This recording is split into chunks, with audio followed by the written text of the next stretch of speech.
light of love.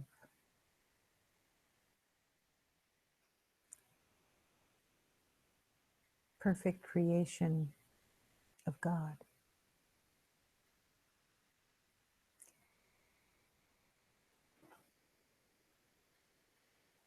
Every beloved who has had this spark of truth enter cannot be satisfied with a spark of truth.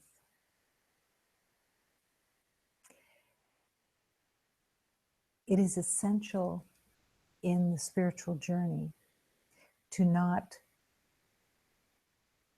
settle, for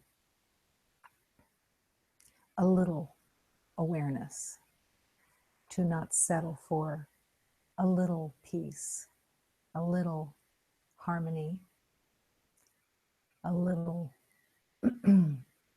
understanding. When you settle for a little, that is what you've always believed in. To settle is to placate the ego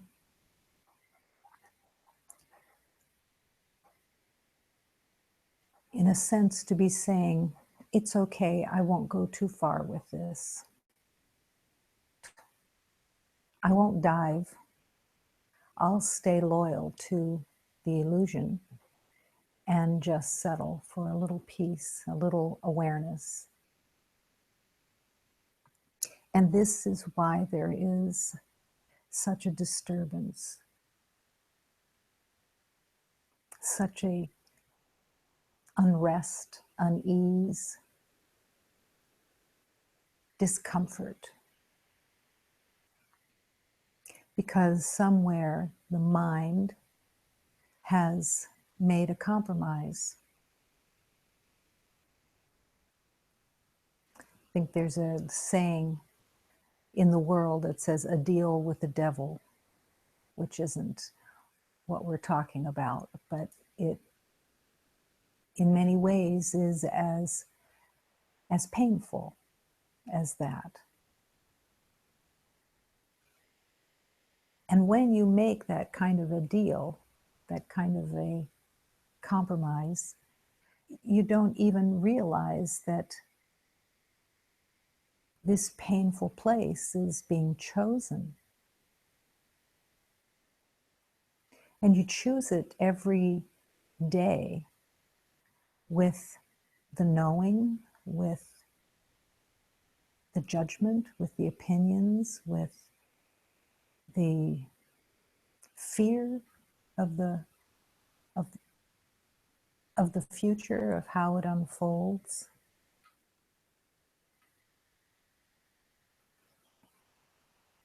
Accepted that compromise is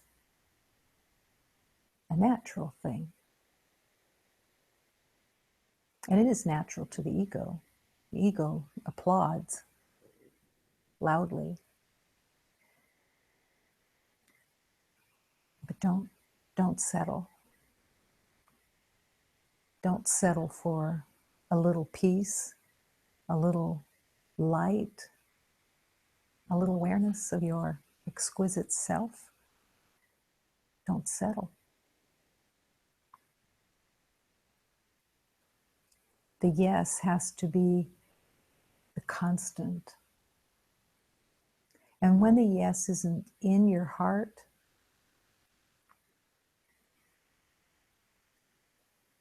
there is a sense of automatically forgetting. It's as if without the yes, without your cooperation with love, the veil just drops down and covers your awareness of truth. And you're so used to the veil that you don't even really pay attention that it's dropping down because you've stepped away from the deeper truth.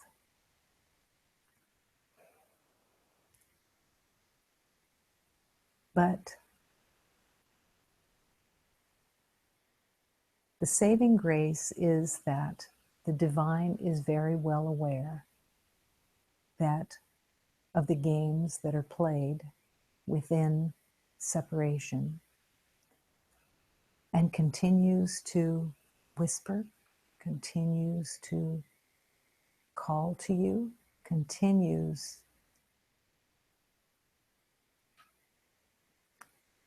to open doorways for you to step through.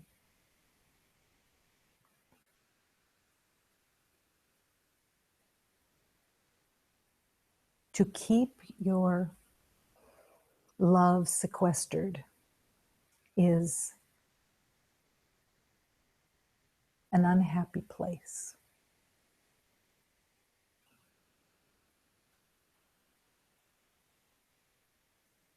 There is a place that in the spiritual journey that you get squeezed, you get rattled, you get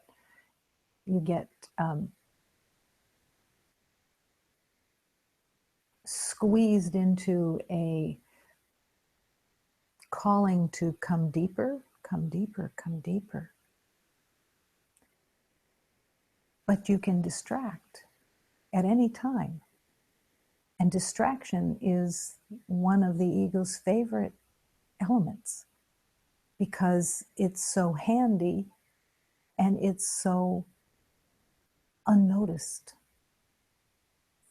It's just, oh, a shiny object, shiny object. I see something shiny. I want that. And while the shiny object is wanted, the ego is rubbing its hands together, going, yeah, got him again.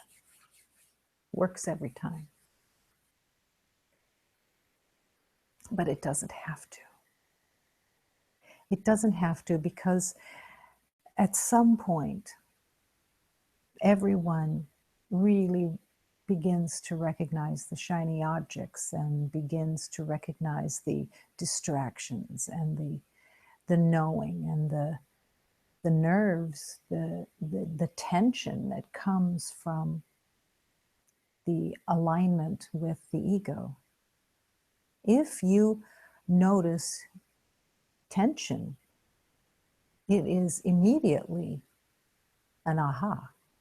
Any tension is coming from the mind that says, I am separate. I am without.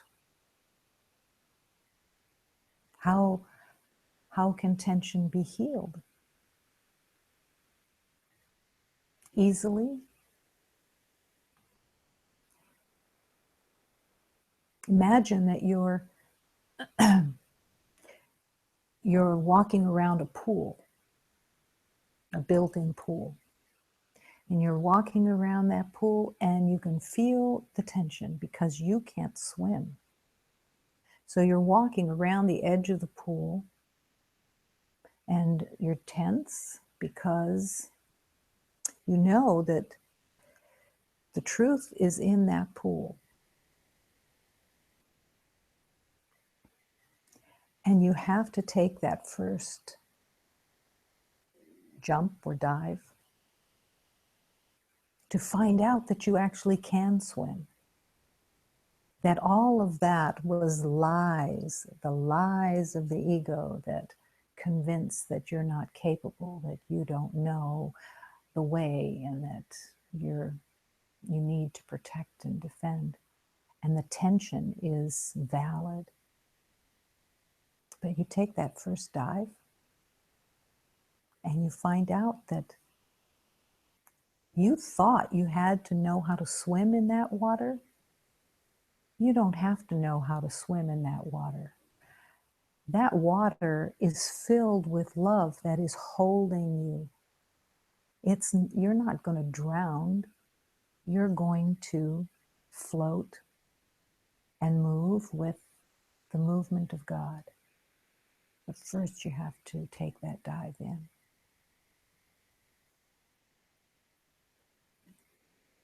Why do you have to take that dive in? Why can't a life raft be offered to you, because trust and faith are essential.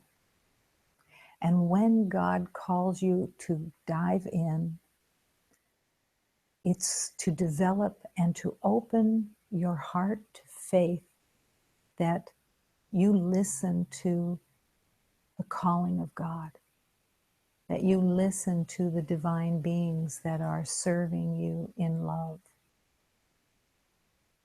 And it's as important to be able to take that first dive as anything. The faith is absolutely essential. Everybody has faith. It's just, what do you put your faith into? Faith is a state of trust in something, but what do you have faith in? Your knowing, your habits, your ideas, your past. And love calls you to shift out of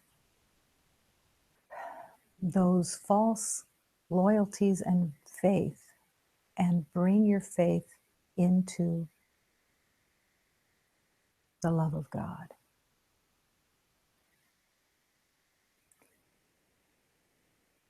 You are the beautiful creation of all that is.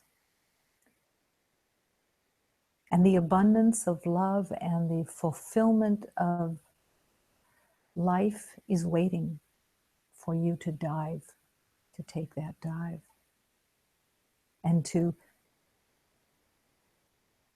step onto the side of love. This is where I stand, on the side of love.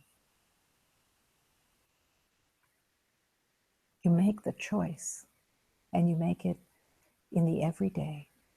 Because every day, the ego mind, the ego's forms and world are saying, no, remember when you knew everything? Remember when you were in control of everything? And it's very much like a prison guard with a prisoner speaking from the other side of the cell. The prison guard goes home. The prison guard has choice. But the prison guard is saying to the prisoner, oh no, this is really great, isn't it? Aren't you happy you have your own mind and your own thoughts and your own knowing, and you're in control here. This is the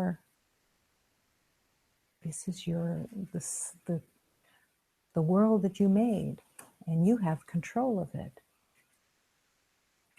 And convinces you somehow that you're not in a jail cell. Convinces that this is much better than being free and with God.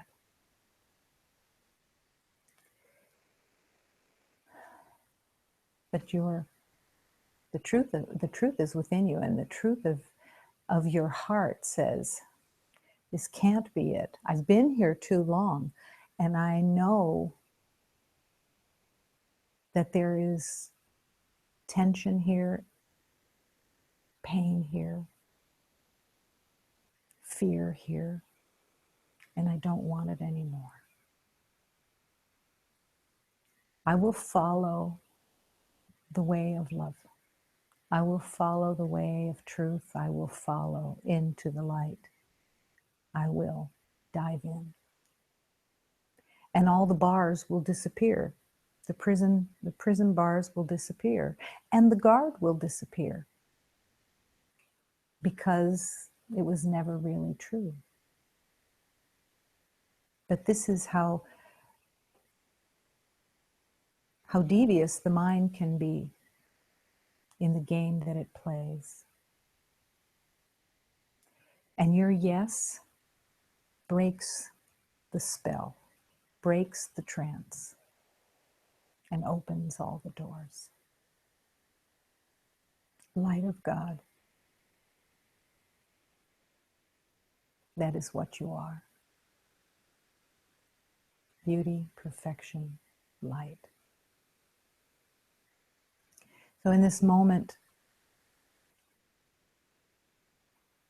affirming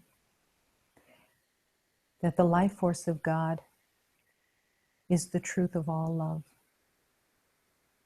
We live and move and breathe in that life force of God when we accept it.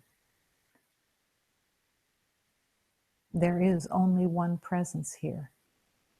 It is love as the life force of God. The sanctuary is filled with love. This universe is all love. And the prison bars and the prison guards disappear as the ego is seen for what it is,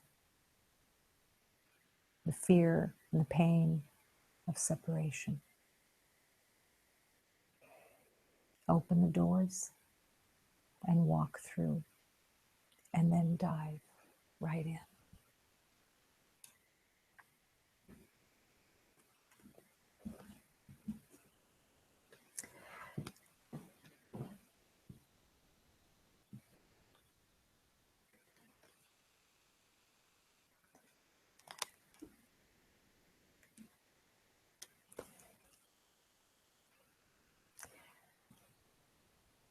I ask for comfort.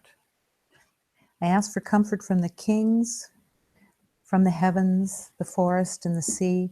I ask for comfort from the queens to come and illuminate me. I ask for comfort from the princesses, from the heavens and the forest and the sea, and I ask for comfort from the princes to come and illuminate me. I ask for comfort from the angels, from the heavens, the forest, and the sea, and I ask for comfort from the saints to come and illuminate me. This is the yes. Eu peço conforto às reis do céu, da floresta, do mar. Peço conforto às rainhas para nos iluminar. Eu peço conforto às príncipes do céu, da floresta, do mar. Peço conforto às princesas para nos iluminar. Eu peço conforto aos anjos do céu, da floresta, do mar. Peço conforto às princesas para nos iluminar.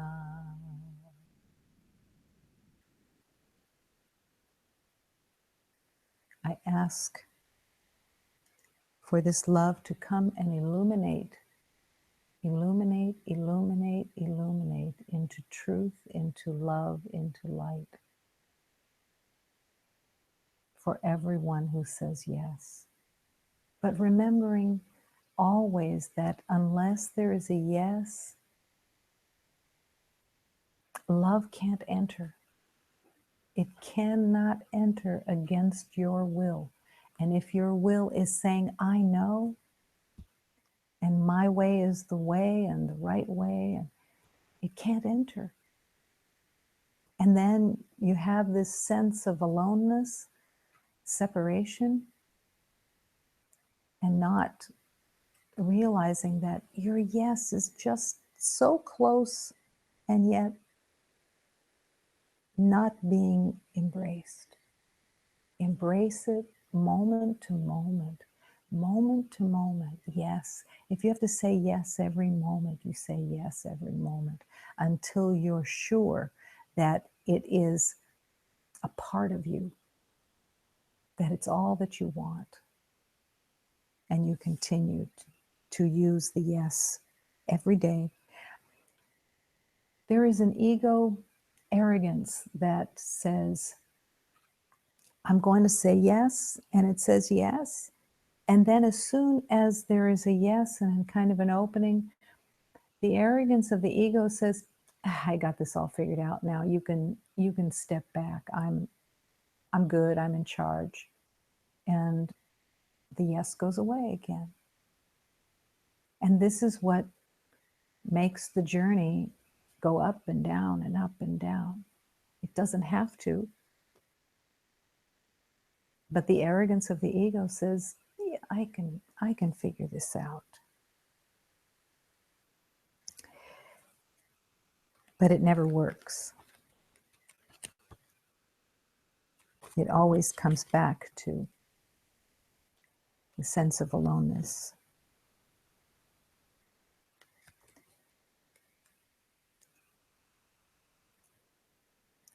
I am Mary of conception. I am seeking to open your heart, offering my love and guidance as your suffering world comes apart. Bring your pain like a flower to open. Bring your sorrow to place at my feet. Tears that are watering my garden, in the river of Jordan we'll meet. Oh, my children, I seek your surrender. Both the path and the message are clear. My Saint John is walking beside you, holding your hand through this fear. Keep your strength as you seek to be humble. Let the power that guides you reveal all the blessings of my holy rapture, confirming you know what is real. Keep your strength as you seek to be humble. And the strength is not, I know. The strength is, I don't know. I don't know, and I will be led, I will be shown. Every moment.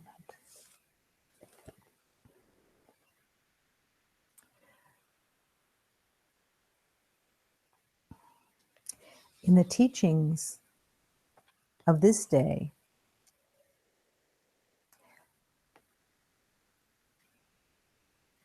there is a fine study on the acknowledgement of the disturbance of the ego.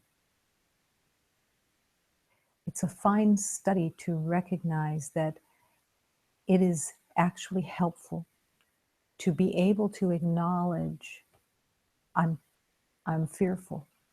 I know this is not the truth, and these are beliefs that have no validity, and yet it has me. It has me hooked. This is the same element as any addiction.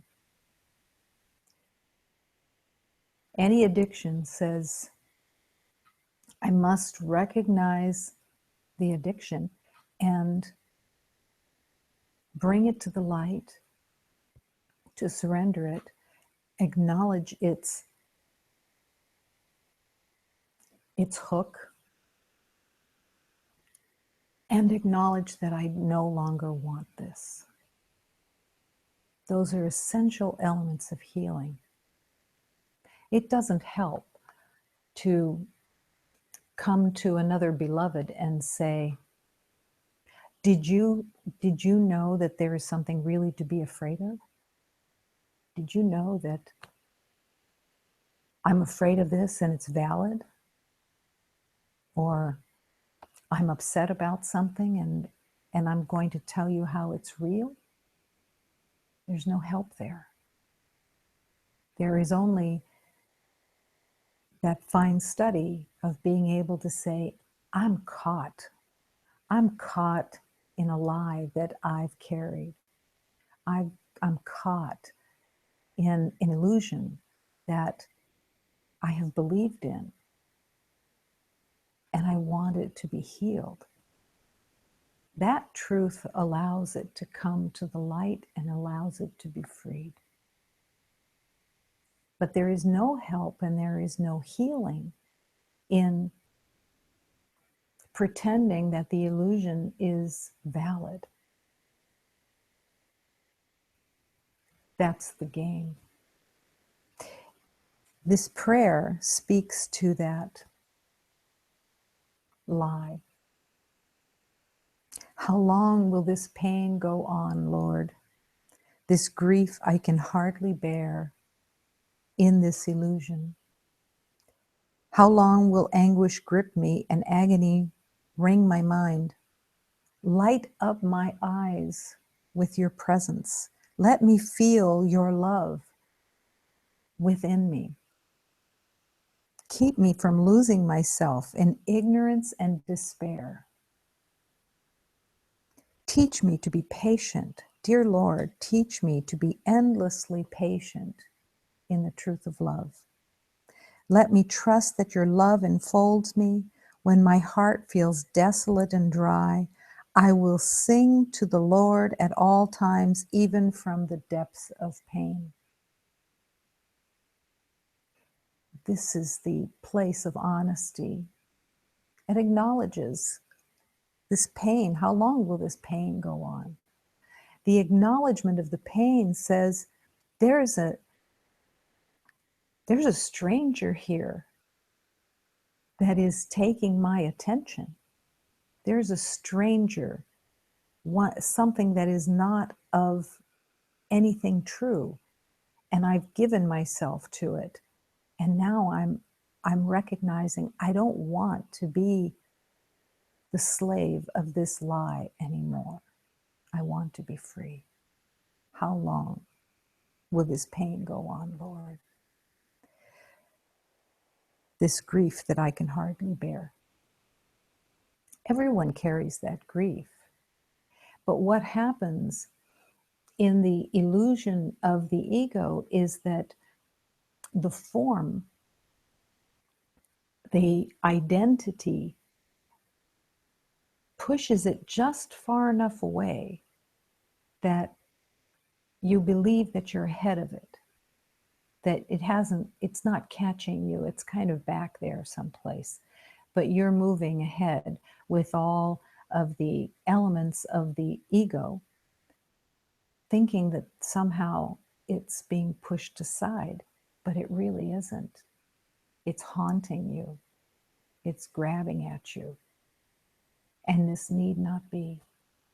It isn't God's will for anybody to suffer, not at all. I will sing to the Lord at all times, even from the depths of my fear.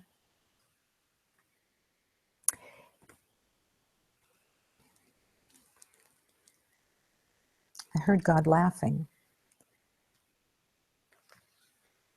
as God is always laughing. And as each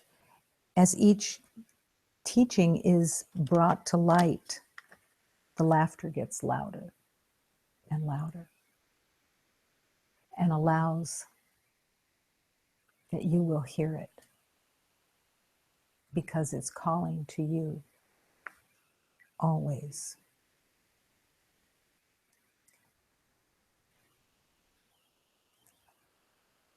I have two poems that want to be heard.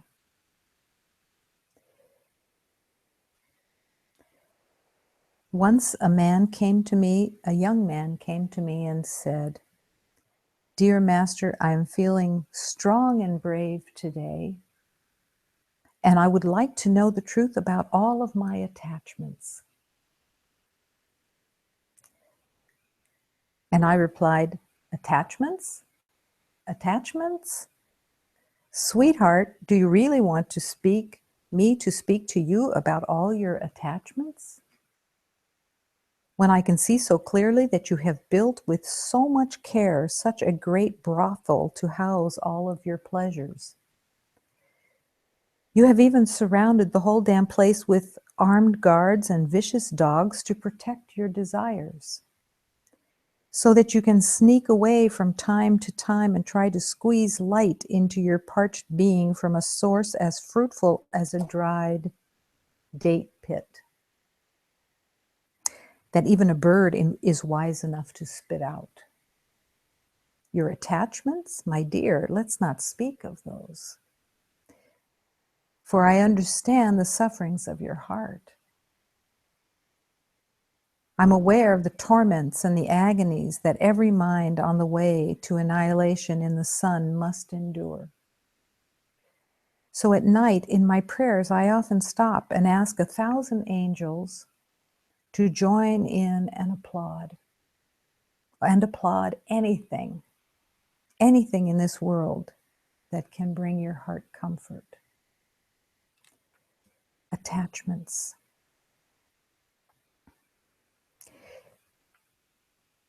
I'm feeling strong and brave today. Show me my attachments. It takes that bravery. It takes that strength. And where does the strength come from to be able to see the attachments? It's in your asking. It's in the Holy Spirit's blessings and strength that bring to you holy vision to be able to see the attachments so they can be healed. How else could they come out of hiding, out of your prison cell, and you really want to see them? And it is a brave place. It truly is, because to want to see the attachments is basically to want to see what you have believed was you. It isn't you, but you believe that it was you. You've had pride in your what you made. You've had a territorial connection to it. You've held on to it. You've lauded it as this is important and makes me fit in, whatever it is. All those attachments are being called to be let go. And you will find the comfort of letting go of these attachments. You'll find the comfort in, I'm so glad I was mistaken. I'm so glad that those attachments weren't the truth, because they were so little. They were so tinged and unhelpful. They had no truth of reality. I'm willing for those attachments to be brought to the light. And in that, they will be because you want them to be. You're driving the train. You drive the train that takes you to love. You're the engineer that turned the train on and said, this train is going home. This train is coming back to God. And that's what I want.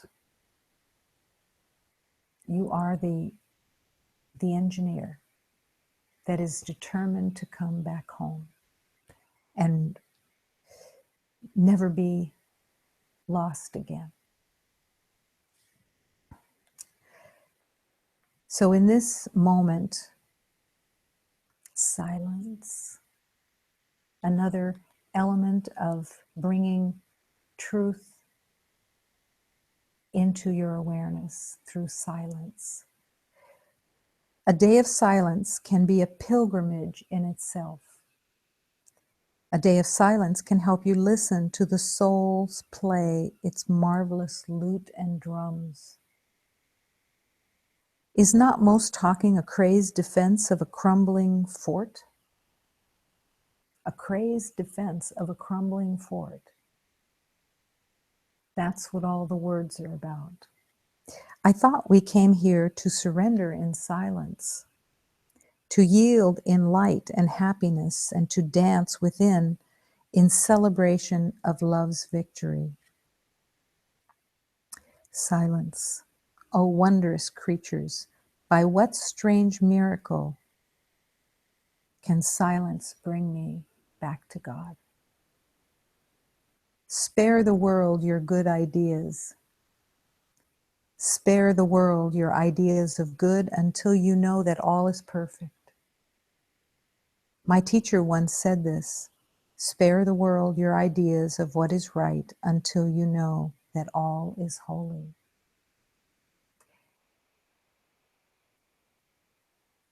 This came from another satsang, and it was such a powerful prayer from Hafiz,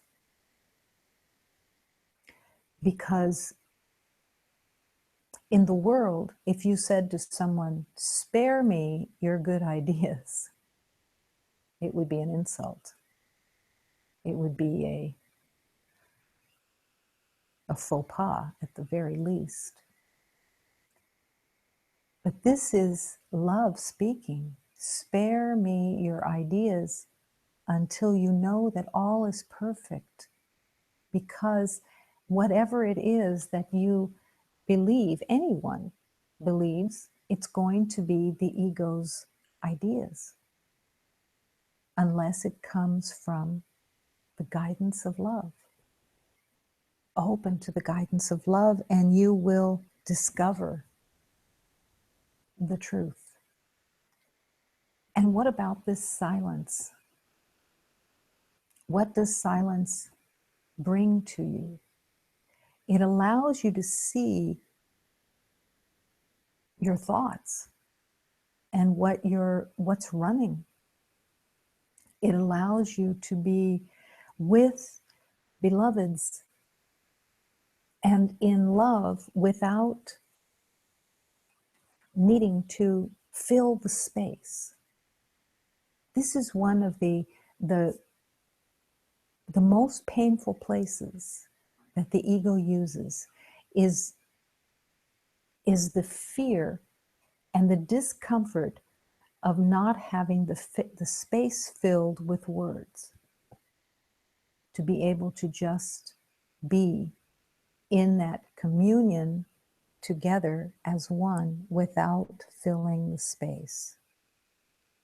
Why is it that it's so fearful to not fill the space? The proving that the ego pushes is constant, wanting to find ways to prove worth. And the discomfort of the silence says, somebody's going to find out that I'm not what I think I am, instead of, I am the light of God. You are the light of God.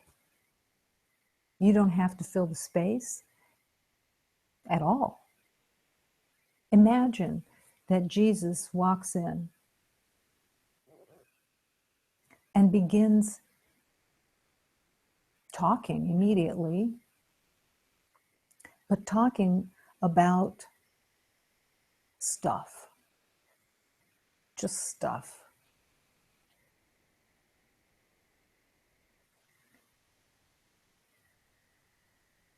Would you be drawn to that love that would be underneath that stuff? Or would you love to have the beloved who came as Jesus, that light energy, look in your eyes? Say, I know you. This is our love. There's nothing to hide from here, and there's nothing to fill the space here. It's just love. And allowing yourself to enter into that love and be swept away with that love, because that's the natural place. In silence, love expands and holds you completely. One of the most difficult places within the journey is the relationship between beloveds. And so many teachings speak to that that because that's where all the fear is. We fear in the world others without even realizing that they're feared. Feared because we can't control what somebody else thinks, and we believe in the narcissism that they're thinking about us. This is one of the deepest places of healing, to be freed of the belief that there is a judgment outside rather than the judgment is within. The judgment is within, being bounced off of others, but always coming from within. And that's where the healing is. Thank God that's where the healing is. If it were actually outside, there wouldn't be any healing. If it was in someone else, we have no way of convincing them to heal. So then we're at the mercy of everything in the world. But it's not true. It's all within the mind. So how can silence help to break the spell, to break the trance? Imagine that you would stop before saying something to someone, no matter what it was, to actually stop, physically stop and wait and ask if that is most helpful for love. Does this serve? What are my intentions? What am I saying? What is it for? Am I really here to serve every beloved? Or am I here to have them give me something that I still think is missing within? And if it is from the belief that something is missing within, you might as well take another beloved's hand and say, please come with me. I'm going to take you back into the past. I want you to go back with me into the past, into all that I have believed from this past and from every past. And I want you to make up for those beliefs that I carried before. That can't be, but that's actually what's going on when we're speaking to someone without recognizing what it's for. To truly ask, does this serve? And to open that channel to that divine service. To open the channel that says, I have to call this person and talk to them because I have something really important to tell them about something. But really what's going on most of the time is I want to affirm that I'm loved. I want to affirm that I'm cared for. From the first poem, attachments. I want to see my attachments. And if you want to see the attachments, then just all you have to do is stop.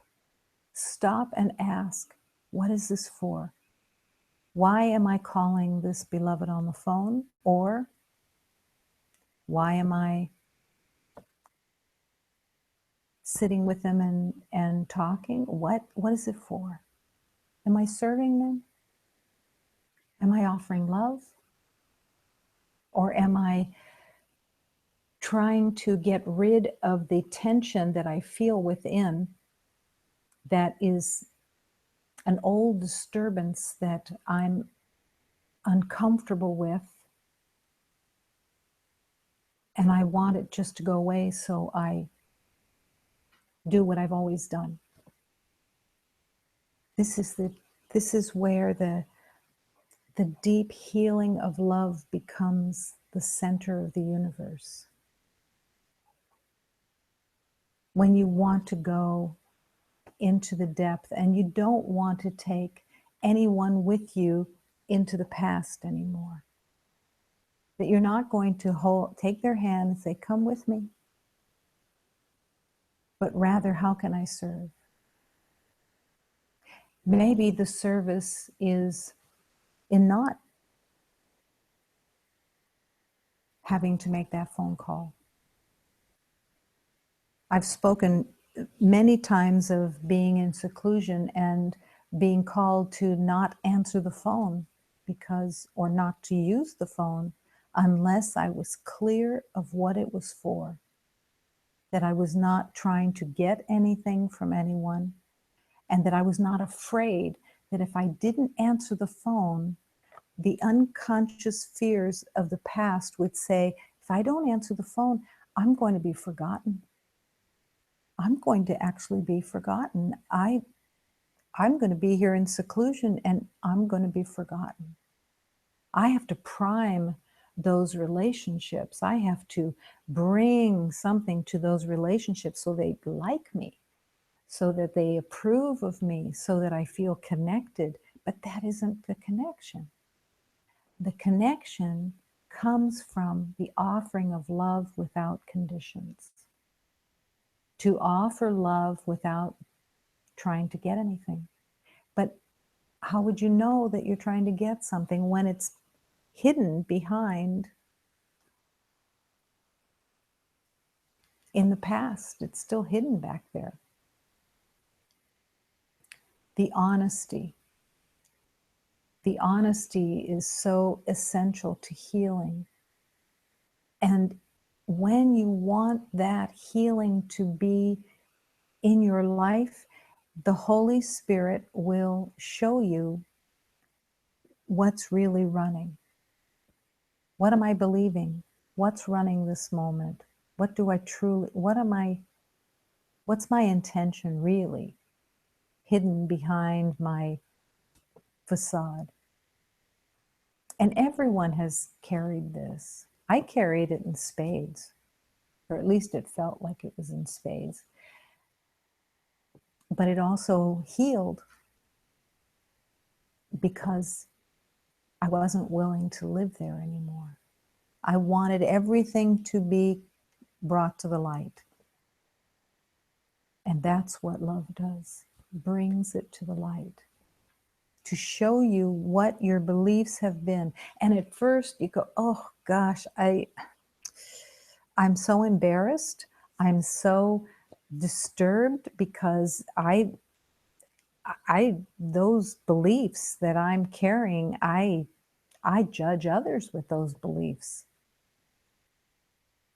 I make judgments on others that are needy or fearful of not having. And now I'm seeing them in me because they've always been there. I want to heal.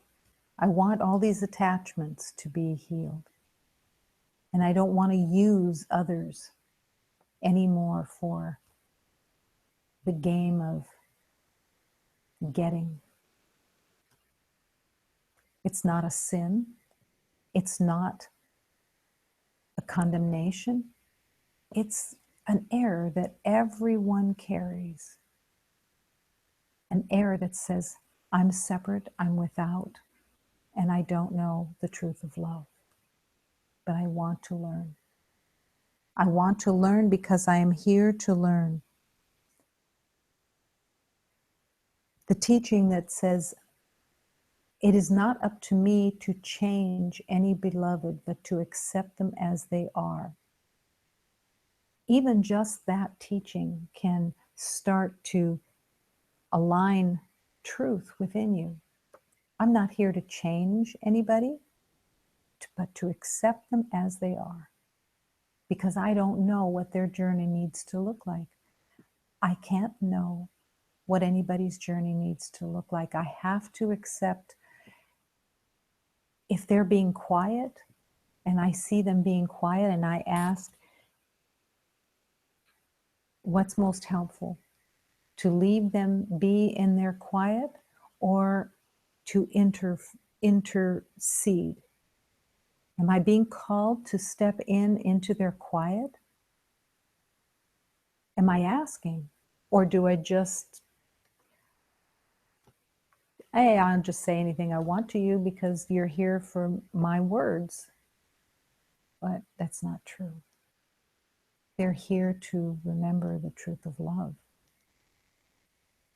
And I'm here to learn along with them how to identify my perceptions and my old habits so that I can now serve in a deeper and truer way, to serve the truth of love. It's the most amazing place to serve that love and to recognize the strength of God's love. When this beloved in this first poem said, I feel strong today.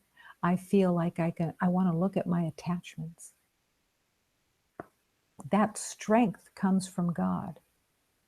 That strength comes from Spirit and fills your entire being with a sense of strength that has nothing to do with the body. It has to do with the spirit. Let that strength be yours because it is. And use that strength to look at all the attachments and to be willing to see when someone is in silence or someone is in a quiet place. Do I really have to interrupt that quiet place? Would it be helpful to them? You know, there's a beautiful practice that almost everybody is aware of, whether it's massage or it's any type of healing energy that's used, that comes through your hands or through your being, that you approach the beloved that you're going to be offering a hands-on healing, that you approach them and you enter into their energy field gently and with permission. You don't run up to them and start talking to them. You enter into it in gentleness and with quiet and with a sacred space. And to bring that intention into every relationship. Not that you're using your hands to come into their space, but that you're actually entering into their space with an acknowledgement that it is a sacred space and that you're bringing permission. Is this helpful? Or am I looking to get something? And what it's doing is that it's waking up your awareness. It's waking up your awareness that everything moves and is in harmony together. And we bring that harmony to all relationships through our willingness to learn how to enter into that sacred space. To learn that here's the body and this hand is all the way up here because it's entering gently with permission until it's a complete permission. And how beautiful that is to have that respect and that honoring of each beloved. It's not a place of fear. It's not, oh, you're over there, I better not go sit with you or do, I better, no, okay, I see you're saying no to me. No, that isn't it at all. it's asking, is this helpful? Maybe the beloved doesn't even know whether it's helpful or not, and you are bringing more light to that moment by asking for them and with them, because you want to serve what is best and most helpful for them. This is how the spiritual journey becomes manifest within the world, is to learn that gentleness, that permission to enter. Whether it's the phone, whether it's an energy field, whether it's a door, whatever it is, to be aware beyond what is the trance state of habit that comes on like a sleep state. Instead, you're awake and you're paying attention to what is most helpful. And you become so intimate with every beloved this way, because your love is speaking to their spirit. Your love is speaking to how can I serve you? And that's how your love opens. That's how your heart opens and your mind becomes healed of the habits of the past in that beautiful, beautiful way. A day of silence can be a pilgrimage in itself, a pilgrimage. Do you consider that each beloved is also part of your pilgrimage? Your schoolroom of love that you're learning how to be with others. Now, you may think you know exactly how to be with others. You've practiced being with others for lifetimes. But this is not the ego's way. This is not your habits. This is breaking open and letting the truth of spirit teach you a different way. This is why in this first poem, Dear Master, I'm feeling strong and brave today, and I'd like to know the truth about all my attachments. Attachments, sweetheart, do you really want me to speak to you about all your attachments? When I can see so clearly that you have built with so much care such a great brothel to house all of your pleasures. What is that brothel with all the pleasures? It's not really a brothel, it's an identity of my needs. And really the healing is, I have no needs. I'm taken, God supplies everything. Everything is taken care of. Everything is love. My sense is that I only read that teaching once. I have no needs. And yet, in the healing journey, I was kept in that space of that truth. I don't know how long, but it was long enough to remember with every single element that I had no needs. And how could that be? When I was sure that I had lots of needs that were unfulfilled, that I walked around with unfulfilled needs for lifetimes. And yet I had no needs. This was God's word to me. I have no needs. And it was absolutely true. Everything came from the center of God. And everything was gladly given. Everything was supplied by God. Nothing was needed from another because no one had anything that wasn't already here.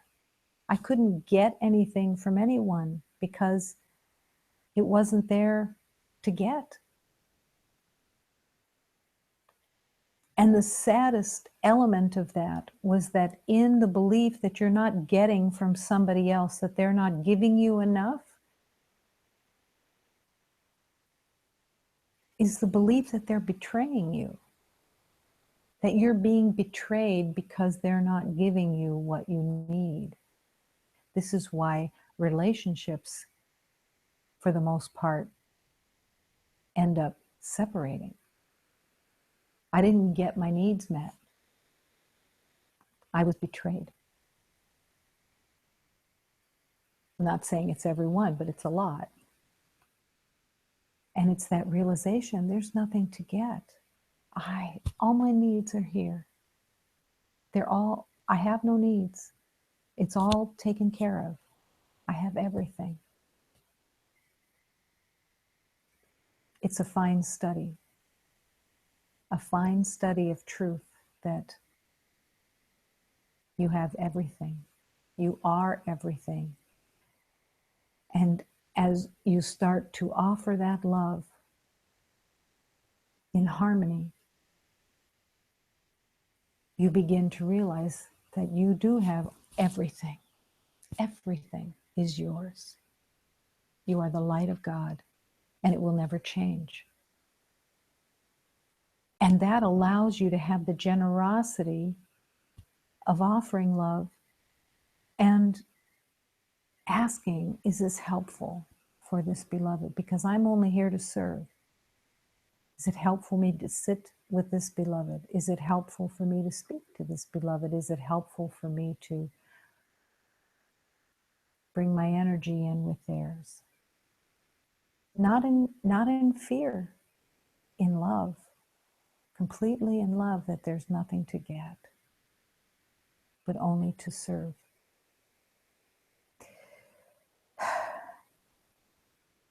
You have even surrounded the whole damn place with armed guards and vicious dog to protect your desires. Now, nobody is taking this literally, but that's what we do when we're in fear and we believe that there is something to protect and defend, and there is nothing to protect or defend. Nothing. So imagine that you're in your space and you start to feel uncomfortable, disturbed, tense, whatever. And instead of saying, ooh, no, not good, not good. I got to find an outlet. I got to go find something to take my mind off of this. Instead, that you would speak to the Holy Spirit and just say, this tension cannot be the truth. I'm willing to see it. I'm willing to see my attachment to it. I'm willing to see what I'm believing in. And I'm willing to have it brought to the light to be healed. I say yes. Back to the yes. Yes, yes, yes, yes, yes. Show me the way. It is not difficult. The ego teaches that it's difficult. The ego teaches to resist. The ego teaches to protect and defend. But the truth is, take that leap, jump into that pool. And while you're jumping into that pool, you open your heart and say, yes, I am swimming with God. I am not going to be afraid anymore of God's transformation. I'm here to transform. I'm here to learn. I'm here to unlearn. And I say yes to all the blessings of that learning.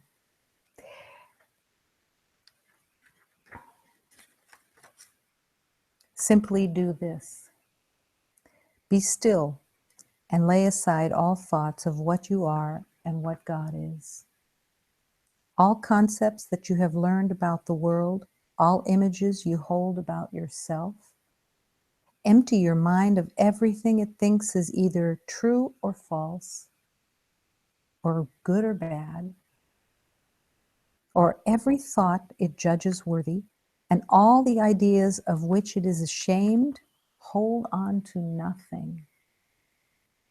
Do not bring with you one thought the past has taught, not one, nor one belief you have ever learned before from anything. Forget this world and come wholly empty onto your God. How easy is that? Just this. It's so simple, and yet it takes us lifetimes to embrace and to live that calling. It doesn't have to take lifetimes. It's right now, it's right here, and it's yours because God wants you to remember. God wants you to embrace the truth of your light and come home. Come home now. Come home here to this heart where you already are, right here, all in love. And as I've so many times said, if I can jump into that pool, if I can come empty, anybody can. It's just the first jump, the yes, all in love.